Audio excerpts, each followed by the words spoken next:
আসসালামু আলাইকুম। বোর্ডের টপিকটাই দেখতে পাচ্ছেন, খুবই কন্ট্রোভার্সিয়াল একটা টপিক। শিক্ষার্থীদের মান কি কমছে দিনে দিনে? এটা নিয়ে আমার এবং আতার দুইজনের ভিন্ন দুটো মতামত আছে, তাই আমরা দুইজন আজকে এই ভিন্ন মতামত নিয়ে আপনাদের সামনে হাজির হয়েছে। আমি বিশ্বাস করি শিক্ষার্থীদের মান আসলে সেরকম কমছে না, কিন্তু আতা দৃঢ়ভাবে বিশ্বাস করে শিক্ষার্থীদের মান অনেক কমছে। আতা ওর ছাত্রছাত্রীদেরকে বিভিন্ন সময় বিভিন্ন হচ্ছে যে ভাবে হচ্ছে যে সংবর্ধনা দেয়, ইমিডিয়েট করি ভাই। করে। সো আমি অনেক ভালো মানুষ। সো আমরা এখন এটা নিয়ে আলোচনা করবো যে আসলে এটা হয় কিনা, এবং আপনারা কমেন্টে জানাতে পারেন যে আসলে আপনাদের কি মনে হয়। আমরা আমাদের আর্গুমেন্ট গুলো হচ্ছে যে দিব, and you guys can also put in your arguments in the comment section. So আমি আগে ফার্স্ট স্টার্ট করি। আচ্ছা, শিক্ষার্থীদের মান কমছে কিনা? আমার কাছে মনে হয় কমছে না, বিকজ যদি আমি মানে ফর অ্যান্ড এগেনস্টে বলি, if it's a for and এটা হচ্ছে এগেনস্ট, ফরে আমার কাছে মনে হয় যে কোয়েশ্চেনের কোয়ালিটি বাড়তেছে ওভার দ্য ইয়ার্স। আমার কাছে মনে হচ্ছে কোয়েশ্চেন কোয়ালিটি, হ্যাঁ অফকোর্স তুমি এখন ইমিডিয়েট আগের বছরের সাথে তুলনা করে লাভ নেই। আমি হচ্ছে যে 5 বছরের যে একটা হিসাব করি, 18 সাল থেকে যদি হিসাব করি তাহলে সেই ক্ষেত্রে কোশ্চেন কোয়ালিটি যদি বাড়ে for any student to even cope up, তাহলে তাকে অবশ্যই কোয়ালিটি বাড়াইতে হবে। এইখানে একটা কথা আছে, কোশ্চেন কোয়ালিটি বাড়লেও আমার কাছে মনে হয় যে স্টুডেন্টরা খারাপ করতেছে হচ্ছে ওরা যে সাজেশনের উপর বেস করে পড়ালেখা করে, ওইটা কিন্তু পুরাটাই দেওয়া হয় প্রিভিয়াস ইয়ারের কোশ্চেন থেকে। এন্ড কোশ্চেন কিন্তু কপি হওয়া বন্ধ হইতেছে, মানে কোশ্চেন কিন্তু আস্তে আস্তে ইনোভেটিভ কোশ্চেন নতুন নতুন আসতেছে, যার কারণে স্টুডেন্টরা হচ্ছে রেজাল্ট খারাপ করতেছে। ওই আগের বছরের প্রশ্ন বুঝা সলভ না করে এতদিন যে টেন্ডেন্সি, মানে কোশ্চেনের কোয়ালিটি বাড়লেও আসলে দিন শেষে ওরা এখনো কপি করতেছে। সো যার কারণে হচ্ছে আমার কাছে মনে হয় যে স্টুডেন্টের কোয়ালিটি কমতেছে। তো তোমার কাছে মনে হচ্ছে যে আসলে স্টুডেন্টরা হচ্ছে এখনো সাজেশন বেসড পড়ালেখা করে। ওরা হচ্ছে সাজেশন বেসড পড়লেও আসলে সমস্যা নেই, কিন্তু ওটা তো বুঝা পড়তে হবে। ওরা একেবারে ওই যে সিকিউ এমসিকিউ সলভিং ক্লাস আমি সলভ করতেছি, ও এটা দেখেই হচ্ছে চলে যাইতেছে, ওর যে নিজের একবার প্র্যাকটিস করা দরকার, ও আসলে ওই কাজটা করতেছে না। আচ্ছা, আমার সেকেন্ড আর্গুমেন্ট হচ্ছে, ঠিক আছে, আই এগ্রি যে CQ MCQ solving class, one shot class, this are not good, this are problematic things.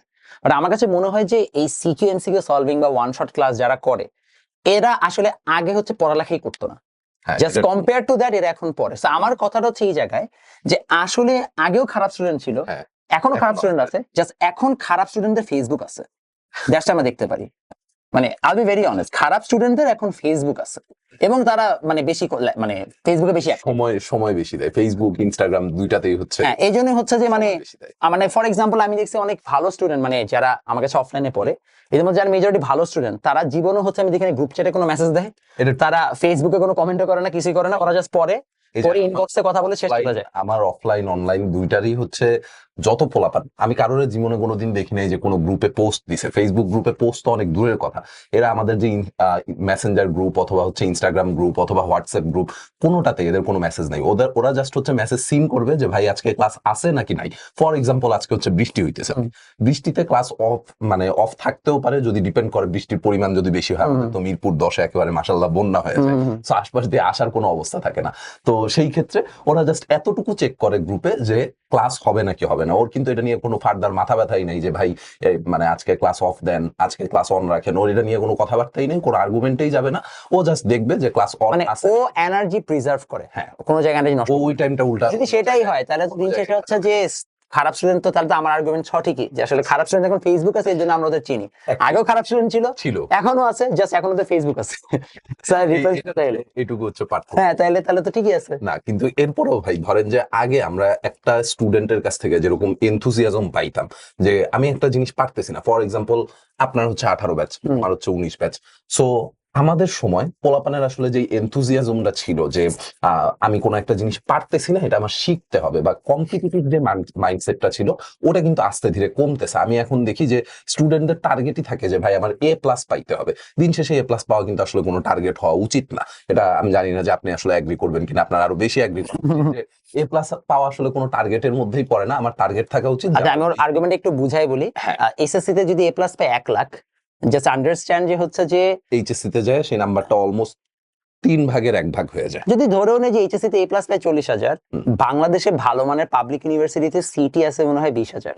ভালো মানের কথা বলছি, কারণ ওই হিসাবে তো সিট অনেকই আছে। ভালো মান বলতে ধরেন ভাই আপনি যদি পটুয়াখালী বিজ্ঞান প্রযুক্তি এই টাইপ, আমি কারো নাম বলতেছি না, ঠিক আছে, এই টাইপের গুলো মানে 20,000 সিট, মানে টোটাল 20,000 সিট আছে। তো হিসাব করলে মানে হচ্ছে যে 40% যদি মানে 40,000 যদি A+ পায়, তার মধ্যে 50% হচ্ছে A+ পাওয়া পাবলিক, কোন পাবলিক ইউনিভার্সিটিতে ভালো সিট পাবে না। এর মানে হচ্ছে দিন শেষে হচ্ছে যে ওই A+টা খুব একটা মিনিংফুল না, যে আসলে তুমি অনেক ভালো স্টুডেন্ট, বিকজ মানে in the terms of ratio এটা আসলে অনেক বেশি মানুষ এখন A+ পেয়ে যাচ্ছে, ইটস মিনিংলেস কাইন্ড অফ। ওকে, তারপর সো এই হচ্ছে কথাবার্তা। তারপরে হচ্ছে আমি পোলাপানের মধ্যে যেটা দেখতেছি যে ওদের এখন প্র্যাকটিসের হচ্ছে টেন্ডেন্সি কম।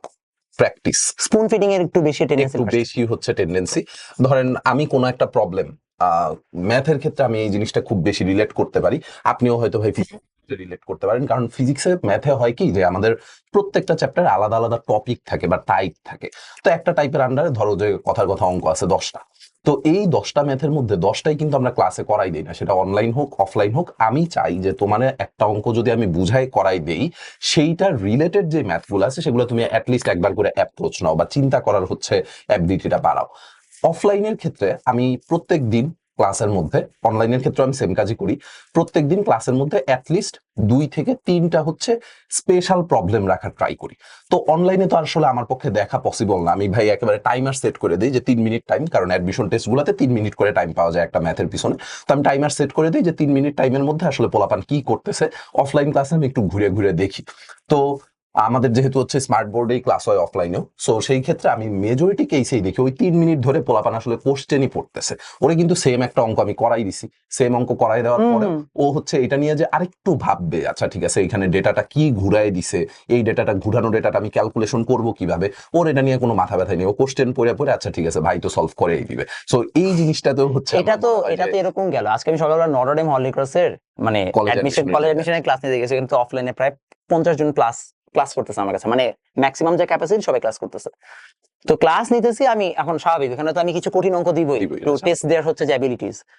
মানে দেখা যাচ্ছে কি 10-12 জন ওরাই পারতেছে, ওরা কিছু বাকিরা অ্যাপ্রোচই নেয় না। তার মানে যে তোমরা ক্লাস করতে আসছো যেখানে যেই উদ্দেশ্যে, সেখানে তো তুমি অ্যাটলিস্ট চেষ্টাটা করবা। মানে তুমি আসছো যেহেতু, তুমি তো এখানে অ্যাডভান্স ক্লাস করতে আসছো, মানে তুমি ওই উদ্দেশ্য নিয়ে আসছো, কিন্তু ওই এনথুসিয়াজমই নাই। মানে আমি তো সব করেই দিব, অফকোর্স এটা তো আমার দায়িত্ব আছে টিচার, আমি সলভ করেই দিব, বাট তোমাকে তো দেওয়ার উদ্দেশ্য হচ্ছে যে তুমি এই জায়গায় নিজে ট্রাই করবা। হ্যাঁ, কারণ হচ্ছে তুমি যখন অ্যাডমিশন পরীক্ষা দিতে যাইতেছো, এনথুসিয়াজমটা খুব কমে গেছে, এটা ট্রু। পাবলিক এক্সাম না, এটা একটা কম্পিটিটিভ এক্সাম। সো কম্পিটিটিভ এক্সামে অন্যদের সাথে কম্পিটিশন করে তোমার হচ্ছে চান্স পাইতে হবে। তো এখন পরীক্ষার হলে যায় যখন তুমি দেখবা যে কোশ্চেন হুবহু কমন পড়ে নাই, কোশ্চেন হুবহু কমন পড়বে না এটাই স্বাভাবিক, তারপরে আমরা প্রিভিয়াস কোশ্চেন গুলো সলভ করে যাইতে বলি, কোশ্চেন কমন পড়ে নাই, ওই মোমেন্টে এক্সাম হলে বসে কিন্তু তোমার উপরে প্রেশার আরো অনেক বেশি। তুমি দেখবা যে আশেপাশে সবাই একেবারে লিখতেছে, কারণ ওখানে তোমার কোয়ালিটির স্টুডেন্ট আসলে সবাই না, সবাই আসলে আশেপাশে লিখতেছে। সো ওই মোমেন্টে তোমার উপরে প্রেশার কিন্তু আরো অনেক বেশি, জানা জিনিস ভুল করে। হ্যাঁ জানা জিনিস ভুল করে আসবে। সো তুমি যদি এখন এই এর সাথে আমি এগ্রি করি যে এখন স্টুডেন্টদের মধ্যে, ইভেন ভালো স্টুডেন্টদের মধ্যে প্র্যাকটিসের হচ্ছে যে টেন্ডেন্সি, টেন্ডেন্সি অনেক করে, বাট আমার কাছে মনে হয় এখানে আরেকটা রিজন, বাট যদি হচ্ছে যে টেন্ডেন্সি মানে ওইটা ওই বলবে খারাপ ভালো, বাট আমার কাছে মনে হচ্ছে যে ভালো আরেকটা দিক যেটা কারণ আমার কাছে মনে হচ্ছে শিক্ষার্থীদের ওভারঅল কোয়ালিটি বাড়তেছে, সেটা হচ্ছে যে নাম্বার অফ স্টুডেন্টস যারা পড়তেছে, নাম্বার অফ পড়ুয়া স্টুডেন্টস এটা বাড়তেছে। আই মিন পড়ুয়া স্টুডেন্ট বলতে আমি বুঝাচ্ছি যে অ্যাটলিস্ট পড়াশোনা করে, মানে আগে তো মনে কর পড়তোই না, সেখানে ওভারঅল স্টুডেন্ট গুলো অনেক বাড়তেছে। আই মিন সংখ্যা বেশ বাড়ছে। আই মিন আগে মনে করো যে যদি আমরা দেখতাম যে 50% স্টুডেন্ট কোচিং করে, এখন 90% স্টুডেন্ট কোচিং করে। এখন একদম গ্রামের একটা প্রত্যন্ত অঞ্চলের ছেলে ও হচ্ছে যে অ্যাটলিস্ট জানে যে না পড়তে হবে। আগে যেটা হতো সেটা হচ্ছে যে একটা নির্দিষ্ট গোষ্ঠীর মানুষ বা কমিউনিটির মানুষই পড়তো, ওরাই। এখন হচ্ছে পড়াশোনাটা অনেক বেশি ইউনিভার্সাল হয়ে গেছে, মানে মোর ডেমোক্রেটিক হয়ে গেছে, যার কারণে এখন হচ্ছে আমার কাছে মনে হয়েছে যে ওভারঅল নাম্বার অফ স্টুডেন্টের সংখ্যা এটা বাড়ছে। তো আমি বলতে পারি এভারেজ স্টুডেন্টের সংখ্যা বাড়ছে। কিন্তু এইটার সাথে ভাই আমি একটু আর্গুমেন্ট অ্যাড করি, সেটা হচ্ছে ধরেন আপনি একটু আগে বললেন যে 50টা স্টুডেন্ট যদি আগে ব্যাচে পড়তো বা কোচিং এ আসতো, এখন সেটা নাম্বারটা হয়ে গেছে হয়তো 90। কিন্তু আপনি একটু বলেন তো এই 90টার মধ্যে কয়জন আসলেই পড়তে আসে? আমার কাছে যারা আসে তারা কি করতে আসে আমি জানি না।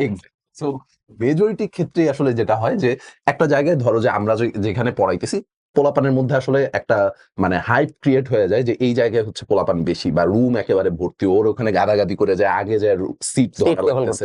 সো আমাদের এলাকায় এটা হ্যাঁ, এই টেন্ডেন্সিটার কারণে আমি জানি না যে ওভারঅল বাংলাদেশের আসলে অবস্থা কি, বাট মিরপুর জোনের অফলাইনে আমি হচ্ছে এই জিনিসটা খুব বেশি দেখি যে যেখানে স্টুডেন্ট বেশি ওখানেই হচ্ছে সব পোলাপান যাইতেছে, কিন্তু ওখানে যায় ওর আসলে পড়া হইতেছে কিনা সেটা নিয়ে ওর কোনো মাথা ব্যথা নাই, যাইতেছি মানে কামিং গোয়িং। ইটস লাইক হচ্ছে যে মানে কলেজও যেমন খালি যায় আসে, একই অবস্থা হয়ে যাইতেছে। ইনফ্যাক্ট আমি মাঝে মধ্যে না পেরে, মানে সত্যি কথা কি আমি আমার ক্লাসে অনেক এনার্জেটিক, মানে এনার্জেটিক এরকম মানে ক্লাসে ঢুকার আগে মানে ক্লাসে ঢুকেই মানে দেখবা যে ক্লাস গরম করে ফেলছে, যে মনে হচ্ছে কি ক্লাসে অলওয়েজ হ্যাপেনিং কিছু একটা, কখনো ক্লাসে কোনো বোর্ডম নাই।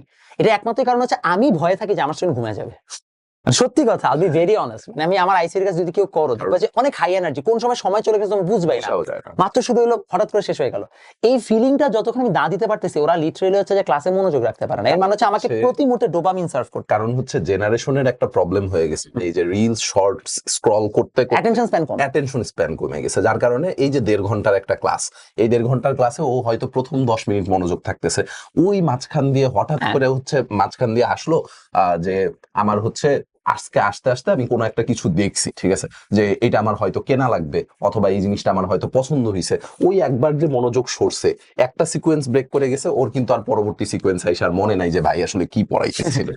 ওকে, নাম্বার 4, এটা আমার একটা খুবই পছন্দের টপিক, সেটা হচ্ছে যে শিক্ষার্থীদের ওভারঅল মান বাড়ছে এই কারণে যে এখন কোয়ালিটি কন্টেন্ট বেশ অ্যাভেলেবল। হ্যাঁ, সবার কন্টেন্ট না,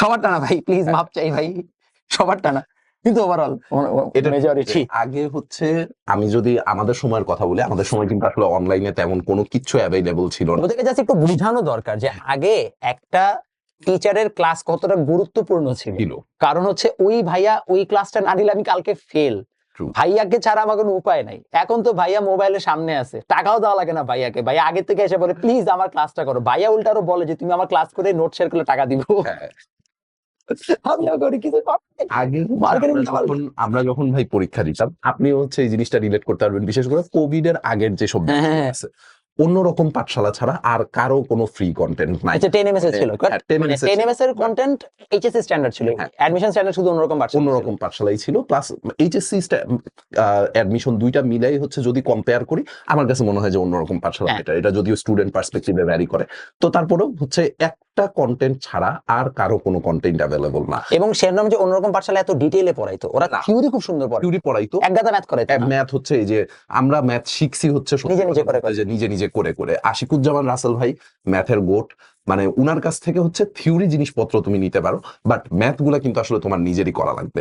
এখন তুমি যেটা পাও সেটা হচ্ছে যে একেবারে সুন্দর মতো থিওরি প্লাস ম্যাথ, আমরা যেরকম ক্লাসে করাইতেছি থিওরি গুলো হচ্ছে সুন্দর মতো ডিটেলসে পড়াচ্ছে, আবার হচ্ছে ম্যাথ গুলো গুছায় গুছায় তোমার ধরে ধরে করাইতেছি, সংজ্ঞা অনুধাব সব লেখাই দিচ্ছি, সব করাই দিচ্ছি। সো এই সলভিং ক্লাস দিচ্ছি, হ্যাঁ। এত কান্না পায় আমার। কোয়ালিটি কন্টেন্টটা কিন্তু আগে হচ্ছে ছিল না, বাট এখন হচ্ছে সেটা মোটামুটি বেশ ভালোই হবে। এবং বেশ মানে ফ্রিতে অ্যাভেলেবল, Free তে যে কেউ চাইলে পড়তে পারে। সো আই থিংক এটা একটা বড় রিজন ওয়াই শিক্ষার্থীদের ওভারঅল কোয়ালিটি বাড়তে পারে। কিন্তু এইটার কারণে ভাই ওরা নিজেরা হচ্ছে ওই আবারও সেম কথা যে প্র্যাকটিস কমাই দিচ্ছে, ও আবারও হচ্ছে প্র্যাকটিস কমান না, আমার কাছে মনে হয় কি ও এখন একটা শর্টকাট পাইছে। হ্যাঁ। ওর মধ্যে একটা জিনিস ঢুকছে যে, যেমন আমি বলি আমার এই- ব্যাচে একটা ছেলে আছে, ও যখন হচ্ছে যে আমরা গত বছর যখন আইসিডি ব্যাচ শুরু করলাম, তো আমি যে শুনছি তোদের, মানে ও বলছে ভাইয়া গতকাল মানে দেখি ক্লাসে ঘুমাচ্ছে, আমি ক্লাসে ঘুমাচ্ছিস কেন, ভাই আজকে ফিজিক্স পরীক্ষা আছে, ফিজিক্স ঘুমাবি কেন, কবে আমি তো আসলে ভেক্টর চ্যাপ্টার কোথাও পড়ি নাই, তবে গতকালকে ওয়ান শট দেখে ভাই আমি ভেক্টর পরীক্ষা দিচ্ছি। আমি বলছি কেমন, কবে ভালো হয় নাই, আমি বলছি কেন, বলছে ভাই আমি যখন ভেক্টর এক রাতে শেষ করে ফেলবো, এক রাতে হচ্ছে যে টানা 10 ঘন্টা ভিডিও দেখছি। বলছে খুব ভালো কথা, তাহলে তো বলতো এ ক্রস বি, এই ভেক্টরটার হচ্ছে যে ডিরেকশন কোন দিকে, কয় এ ক্রস বি বাই এ দিকে। খুব হয়েছে, এটাই হয় শর্টকাটে, তুমি যেটা বুঝো না। আমি সবসময় এটাকে বলি, ওয়ান শটের সবচেয়ে বড় সমস্যা হচ্ছে ওয়ান শটটা একসাথে আছে। হুম। ওয়ান শটের কন্টেন্ট 1 ঘন্টা করে তোমার প্রতি 2 দিন পর পর দেওয়া হইতো, তোমার জন্য খুব ভালো হইতো, কারণ তুমি প্রতি 2 দিনে অতটুকু হজম করতে। যখন একসাথে 10 ঘন্টা দেখো, তুমি ভাবো কি আমি 10 ঘন্টা দেখে পরে চলে যাবো। আর মনে করো যে আমি হচ্ছে গোট আইনস্টাইন, একটা 10 ঘন্টার ক্লাস হজম করতে যে 20 ঘন্টা লাগে, এই আইডিয়াটা তোমার নাই। এই জন্য তুমি বুঝো না যে 10 ঘন্টার একটা ওয়ান শট ক্লাস যদি অনলাইনে থাকে, তাহলে সেটা তোমার মিনিমাম হলো 1 সপ্তাহ ধরে করতে হবে। এই নলেজটুকু তোমার নাই, কারণ তুমি ভাবো যে এটা পরীক্ষার আগের রাতে করলে হয়ে গেল, দেখবো হা করে তাকায় থাকবো, ভাইয়া পড়ায় দিবে, আমি মানে মুখস্থ করে ভিশনের মতো পরীক্ষা, তারপর হচ্ছে সুপারম্যানের মতো লেজার আই দিয়ে লিখে ফেলাবো। আর এটা যে হবে না, এই জিনিসটা মানুষজন বুঝে না। এই শর্টকাটটা অ্যাভেলেবল হওয়ার কারণে মানুষজন হচ্ছে যে এখন চরম ধরা খাচ্ছে। কারণ এই ওয়ান শটের ক্ষেত্রে যেটা হয় যে ভেক্টরের কথাই যদি আমি বলি, ভেক্টর ভাই পড়াইতে মোটামুটি আমি যখন আগে ফিজিক্স পড়াইতাম, আমার মোটামুটি 12 থেকে 16 ক্লাসের মতো 16 ক্লাস, আমার 16 ক্লাস লাগে মোটামুটি স্ট্যান্ডার্ড লেকচার। সো ভেক্টর যেটা তোমার 16 ক্লাসে লাগতেছে, সেটা যদি তুমি মনে করো যে আমি হচ্ছে 16 ক্লাস মানে কি, 16 ক্লাস মানে হচ্ছে প্রায় 16 আর এদিক থেকে হচ্ছে 8, মানে প্রায় 24 ঘন্টার ক্লাস।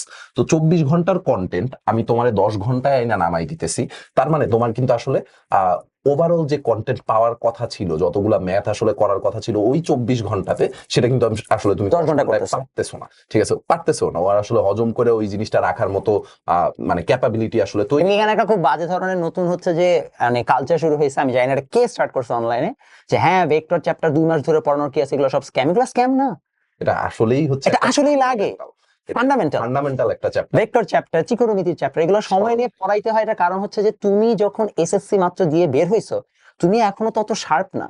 তুমি শার্প হবা, প্যারা খেয়ে ফেল করে তোমার মধ্যে শার্পনেস এবং ম্যাচুরিটি আসবে, বাট সেটা আসতে 2-3 মাস সময় দিতে হবে। তোমাকে আমি প্রথম দিনে যদি ট্রিট করি যে একটা সেকেন্ড ইয়ারের বাচ্চা যেভাবে আমার পড়া রিসিভ করবে, তাহলে তুমি কোনোদিন পারবা না।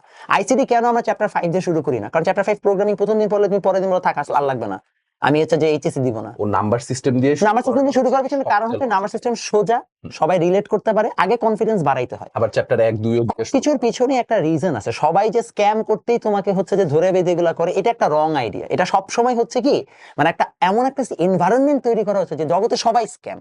বিষয়টা এমন না, জগতে সবাই স্ক্যাম না। জগতে সবকিছুর একটা প্রপার মেকানিজম আছে, there is a reason why. ভাই হচ্ছে ভেক্টরের কথা বললো, আমি হচ্ছে সরলরেখার কথা বলি। আমি অনলাইনে তোমাদের আপাতত হচ্ছে ম্যাট্রিক্স পড়াচ্ছি, আর অফলাইনে আমি সরলরেখা দিয়ে শুরু করছি। তো মানে প্রথম 4টা ক্লাস আমার হচ্ছে ম্যাট্রিক্সের ছিল, ফ্রি ক্লাস। এরপর থেকে যখন পেইড ব্যাচের ক্লাস শুরু হয়েছে, তখন আমি পড়ানো শুরু করছি হচ্ছে সরলরেখা দিয়ে। সরলরেখা দিয়ে পড়ানো শুরু করার উদ্দেশ্যটা কি? উদ্দেশ্যটা খুবই সিম্পল, যে তুমি যখন পরের চ্যাপ্টার গুলা পড়তে যাবা, লাইক তুমি যখন বৃত্ত পড়বা, তুমি যখন কনিক পড়বা, বা জ্যামিতির যে কোনো চ্যাপ্টার হচ্ছে তুমি পড়তে যাবা, সরল রেখার এই কনসেপ্ট গুলো এখন তোমার লাগবে। সরল রেখা পড়াইতে 7টা অনুশীলনী, মানে বই টু বই ভ্যারি করে, তারপরে মোটামুটি অন এভারেজ 7টা করে অনুশীলনী। সো 7টা অনুশীলনীতে আমার অলমোস্ট লেকচার লাগবে হচ্ছে 16 থেকে 18টা। তো এই 18টা লেকচার অনেকের কাছেই মনে হইতে পারে যে ভাই এত সময় ধরে আসলে পড়ানোর কি আছে। তোমার যদি আমি সরল রেখার গ্রাফ গুলা কোত্থেকে কেমনে ইকুয়েশন গুলা আসলো, এই ডেটা দেওয়া থাকলে কেন আমরা এই ইকুয়েশন ইউজ করতেছি, এটা যদি প্রথমে আমি প্রপারলি ভাইঙ্গা ভাইঙ্গা না বুঝাই, কনিক পড়াইতে যায় যখন আমরা শর্টকাটে অ্যান্সারটা লেখা ফেলাবো, তখন কিন্তু তোমার আসলে এই জিনিসটা মাথার উপরে দিয়ে যাবে। আরেকটা ইস্যু আছে, সেটা হচ্ছে যে এখানে একটা অনলাইনে নতুন ধরনের ট্রেন্ড শুরু হয়েছে, যে এই যে ভেঙে পড়ানো, ডিরাইভ করে পড়ানো, এটা নাকি হচ্ছে যে মানে খামাখা দরকার নাই। এই জিনিসটা হচ্ছে যে একটা খুবই রং কনসেপ্ট। আগে যখন ভাইয়ারা হচ্ছে এরকম ডিটেল ক্লাস দিয়ে আমরা ওগুলাই দেখতাম, ওগুলারই ডিমান্ড ছিল। অন্যরকম পাঠশালার ভিডিওগুলোর মধ্যে তুমি একটু যেয়ে দেখো, ওখানে কেউ কোনো শর্টকাট শিখায় নাই, ওখানে কেউ কোনো বসে বসে হচ্ছে যে ওই যে শিখায় নাই, কি বলে এটাকে, শিখায় নাই। কোনো জায়গায় 1 ঘন্টায় 10টা সিকিউ সলভ করায় দেয় নাই। ওইখানে তারা থিওরিটাই বুঝাইছে। কেন জুয়েল ভাইয়ের ফিজিক্স পড়া এত জোস? তুমি দেখছো জুয়েল ভাইয়ের কোনোদিন অঙ্ক সলভ করতে? আমি তো আমার মনে পড়ে না কোনো অঙ্ক মনে সে সলভ করছে, করলে হচ্ছে যে সহজ সহজ অঙ্ক, ডিট কঠিন অঙ্ক সলভ করে। সে আসলে থিওরি পড়াইছে, থিওরিটাকে বুঝেছে। কারণ অঙ্ক আগে এটাই হইতো, আগে স্যাররা হচ্ছে থিওরি বুঝাই দিত। নটরডেমে আমি নিজে যখন নটরডেমে পড়তাম, কারণ স্বাভাবিক মানে একটা স্যার কতক্ষণই বা সময় পায় পড়ানোর জন্য, 1 ঘন্টা সর্বোচ্চ। যদি হচ্ছে বছর মানে প্রত্যেক সপ্তাহে সে যদি প্রত্যেক 2 থেকে 2.5 ঘন্টা ক্লাস পায় ফিজিক্সের, সে আমাকে থিওরিটাই পড়াইতে পারবে। সে তার সময় নেই সে বসে আমাকে সব অঙ্ক করাবে। সে অ্যাট বেস্ট যদি সে কোচিং এর টিচার হয়, একটা প্র্যাকটিস শিট দিতে পারে, একটা অঙ্ক দাগাই দিতে পারে। এই মেন্টালিটি তোমার মধ্যে আসতে হবে, যে জিনিসটা আগে আমাদের মধ্যে ছিল বলে আমরা ভালো করছি। এবং অনেস্টলি যারা ভালো স্টুডেন্ট তাদের মধ্যে এখনো আছে বলেই তারা ভালো করতেছে। Every man who is doing good is because of his own practice. Teacher একটা ক্যাটালিস্ট। যদি তোমার রেজাল্ট কমপ্লিটলি টিচারের উপরে ডিপেন্ড করে, দেন ইউ আর মানে গন, একদম গন। কুকটাকে যাকে বলে। ওকে, তাহলে আমরা এখন একটা কনক্লুশনে আসি। আমারই হচ্ছে ভাই, আমার মতে যে স্টুডেন্টের স্ট্যান্ডার্ড কমছে, এন্ড আপনিও কিছু কিছু টু সাম এক্সটেন্ড হচ্ছে এগ্রি করছেন যে কিছু কিছু জায়গায় আসলে আমার কাছে মনে হয়েছে যে ওভারঅল, আমার কাছে মনে হয়েছে ওভারঅল যারা ভালো স্টুডেন্ট এরা এখনো এক্সিস্ট করে। এটা তো ভাই জাস্ট এরা ফেসবুকে হাউকাউ করে না। হ্যাঁ, একদম সত্যি কথা বলতেছি। যারা ভালো স্টুডেন্ট এরা নিজেরা চুপচাপ হচ্ছে যে কথা, যার কাছে মানে যারটা ভালো লাগবে কোর্স দেখে শুনে চুপচাপ কিনে ফেলতেছে, যার কাছে অফলাইনে পড়ার তারা হচ্ছে যে ম্যানেজ করে পড়ে ফেলতেছে। এবং এদের কোনো হাউকাউ নেই, এটা চুপচাপ আসে পরে টাকা দিয়ে চলে যায়, কোনো ঝামেলা করবে না, কোনো কিছু শেয়ারও করবে। হ্যাঁ, মানে আমি এদেরকে জাস্ট নামটাই চিনি। এদের হচ্ছে যে লাইফে কি চলে না চলে এদের সাথে কোনো খোঁজ গল্প নাই। এরা হচ্ছে যারা অনেস্টলি ভালো স্টুডেন্ট। আমাদের লাইফ নিয়ে কোনো মাথা ব্যথা নাই, আমাদেরও এদের লাইফ নিয়ে, এবং আমরা অনেস্টলি এটাই চাই। আমি চাই না হচ্ছে যে এত ঝামেলা হোক। সো যারা ভালো স্টুডেন্ট তারা এখন এক্সিস্ট করে। এবং সমস্যাটা হচ্ছে যে এই ভালো স্টুডেন্ট গুলোকে আমরা দেখি না, because they are not loud on the internet. But যারা অ্যাভারেজ স্টুডেন্ট, আমার কাছে মনে হচ্ছে অ্যাভারেজ স্টুডেন্টের কোয়ালিটি কমছে। হ্যাঁ, এটা আমি একদম দৃঢ়ভাবে বিশ্বাস করি। অ্যাভারেজ স্টুডেন্টের কোয়ালিটি কমছে বিকজ অ্যাভারেজ স্টুডেন্টের কাছে শর্টকাটস অ্যাভেলেবল হয়েছে। শর্টকাটস অ্যাভেলেবল হওয়ার কারণে অ্যাভারেজ স্টুডেন্ট আসলে কি জানো, অ্যাভারেজ স্টুডেন্ট হচ্ছে চেষ্টা করলে পারবে। তুমি ওকে চেষ্টা করার ইনসেনটিভটাই সরাই ফেলতেছো, তাহলে ও তো পারার কথা না। ও তো খালি শর্টকাটই খুঁজতেছে। হ্যাঁ, মানে আগে দেখা যেত একটা ক্লাস মনে করো তুমি না করলে তুমি ওই লেকচারটা রিপিট পাবা না, এর মানে কি তোমাকে করতেই হবে। এখন তুমি ভাবতেছো আচ্ছা যাই আজকে ঘুরতে, কালকে তো লেকচারটা করতেই পারবো অনলাইন।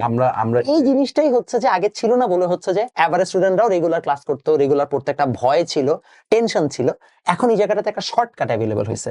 এই শর্টকাট অ্যাভেলেবল করে আমার কাছে মনে হচ্ছে ওভারঅল অ্যাভারেজ স্টুডেন্টের কোয়ালিটি ড্রপ করছে। যেমন যারা খারাপ স্টুডেন্ট ওদেরকে নিয়ে আসলে আলোচনার কিছু নাই, কারণ ওরা আগেও খারাপ ছিল, এখনো খারাপই থাকবে। ওরা পড়ালেখা করতে চায় না, ওদেরকে অযথা হচ্ছে আমরা জোর করে পড়াইতেছি। ওরা জীবনে পড়ালেখা বাদে অন্য কোনো সিস্টেমেই ভালো করবে, মানে এটাই সত্য কথা। ওরা পড়তেছে বিকজ ওর বাপ মা চায় ও পড়ুক, সোসাইটি চায় ও পড়ুক, ওর নিজেরও পড়াশোনার ইচ্ছা নেই, কিছুই নেই, আর সোসাইটি সার্টিফিকেট চায়। সো এর জন্য হচ্ছে ওইটা নিয়ে আসলে এখনো বদার্ড। সো ওরা মানে they are not the prime concern. Prime concern ছিল হচ্ছে এভারেজ গুলা কোয়ালিটি হচ্ছে স্টুডেন্ট গুলো যারা আগে probably had the ability to think, আস্তে আস্তে হয়তো থিংকিং এইগুলারে যখন হচ্ছে আমরা ভাই ভালো করতে পারবো তখনই কিন্তু আসলে টিচার হিসেবে আমরা সাকসেসফুল। কারণ ভালো পড়লেও যা রেজাল্ট করবে, আরেকজনের কাছে পড়লেও সেম রেজাল্ট করবে, ওটা নিয়ে আসলে আসলে এভারেজ স্টুডেন্টকে একটা টিচার আসলে কতটুকু মোটিভেট করে এবং কতটুকু পড়ায় দিয়ে বেটার করতে পারে সেটাই হচ্ছে ম্যাটার করে। এবং এভারেজ স্টুডেন্টরাই হচ্ছে যে অটোমেটিক্যালি টিচারদের ডেলিভারি হচ্ছে যে কন্ট্রোল করে। ফর এক্সাম্পল আমি 2019 সালে বা 20 সালের দিকে যেই মেথডে পড়াইতাম, এখন সেই মেথডে পড়ালে আমার কাছে একটা স্টুডেন্ট থাকবে না। আমি এখন লিটারালি আমার মেথড ফুললি চেঞ্জ করে ফেলছি, অ্যাডপ্টিং উইথ হচ্ছে যে দি নিউয়ার জেনারেশন। আমার লিটারালি এখন, আগে আমি আমার অফলাইন ব্যাচে কোনোদিন এমসিকিউ সলভিং করে না, এখন আমার লিটারালি প্রত্যেকটা লেকচারের সাথে এমসিকিউ বানানো চাই। ক্লাস অতটুকু শেষ, এইটা এমসিকিউ আসে এখন সলভ করে ফেলো। আমি লাস্ট দিন হচ্ছে যখন সরলরেখা পড়াচ্ছিলাম, আমি আলাদা করে ভাই 20 মিনিট টাইম রাখছি যে এমসিকিউ গুলো ওদের আলাদা করে সলভ করাই দিতে হবে, কারণ নাইলে ওরা আসলে এই জিনিসটা অর্থাৎ আমরা এগুলো অ্যাডপ্ট করতেছি, বাট এগুলা খুব একটা যে হেল্পফুল তা না। আমরা আমাদের ব্যবসার জন্য সবকিছু করে যাবো। আরেকটা জিনিস হচ্ছে বুঝলে ভাই শেষ করি, সেটা হচ্ছে যে দেখেন আমরা রিসেন্ট টাইমে অফলাইনের সাথে অনলাইন ফ্রি দিচ্ছি, বা অনলাইনেও হচ্ছে আমাদের যে ক্লাসগুলো যাইতেছে ওগুলো রেকর্ড আকারে রয়ে যাইতেছে, ওয়েবসাইটে খুব সুন্দর সাজানো পায়। স্টুডেন্টের সমস্যা যেটা হয়, ও ধরেন যে অফলাইনে একদিন আসলো না, আমি এই যে রিসেন্টলি পরীক্ষা চলতেছে, ইয়ার ফাইনাল পরীক্ষা চলতেছে, তো 27 ব্যাচের অনেক স্টুডেন্টই হচ্ছে রেগুলার ব্যাচে আসতেছেন।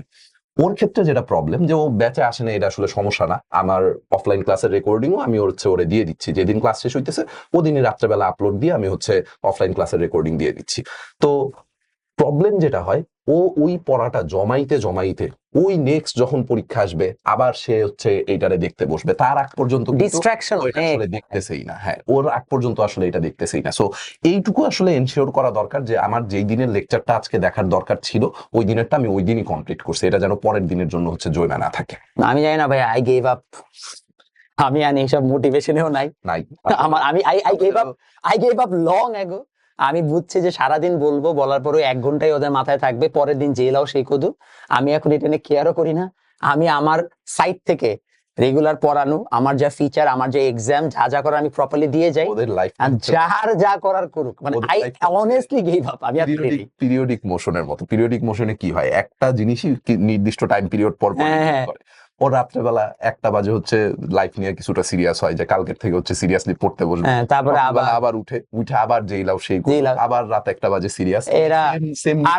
আর আমি এমন একটা জেনারেশনকে ফিক্স করতে পারবো না যারা সবসময় মনে করে যে ওরাই ভিকটিম। এই জেনারেশনকে ফিক্স করা সম্ভব না। ওর কাছে আজীবন মনে হয় যে ও বাদে বাকি সবার দোষ, মানে ও নিজে পড়ে নাই এটা বাদ দিয়ে তাদের সবাইকে দোষ দিবে। শিক্ষামন্ত্রীর দোষ, এডুকেশন সিস্টেমের দোষ, টিচারের দোষ, এডটেকের দোষ, কলেজের দোষ, সবার দোষ, খালি দোষ হচ্ছে যে ওর নিজে। এরকম ভিকটিম মেন্টালিটি জেনারেশনকে আমি চাইলেও ফিক্স করতে পারবো না। আমি এটা বুঝে ফেলছি, এই জন্য আমি ফিক্স করতেও চাই না।